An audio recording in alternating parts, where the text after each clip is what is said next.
জয় শ্রীরাম। এখন ফেসবুকে একটি পোস্ট ভাইরাল হচ্ছে যে একজন হিন্দু ব্রাহ্মণ ছেলেকে বিফ খাওয়ানো হয়েছে, মানে গো মাংস খাওয়ানো হয়েছে। তো প্রথমে আপনাদের ভিডিওটা দেখতে বলবো।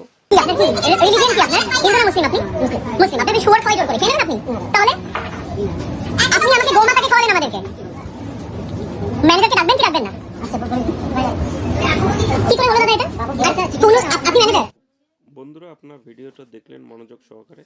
এখন আপনাদের কাছে প্রশ্ন আমার এটাই, কি একজন মুসলিম হয়ে হিন্দুকে কিভাবে গরুর মাংস খাওয়ায়, বা একজন ব্রাহ্মণ ঘরের ছেলে একজন অভিনেতা হয়ে কিভাবে একটা মুসলিম হোটেলে খেতে চায়? তাহলে দোষটি কার? আসলে সেই ওয়েটার যে মুসলিম, না সেই অভিনেতার যে বিফটা খেয়েছে? দোষটি কার? সে মুসলিম হোটেলে কি কারণে খেতে গেল, বা একজন মুসলিম হয়ে হিন্দুকে কিভাবে বিফ খাওয়ালো?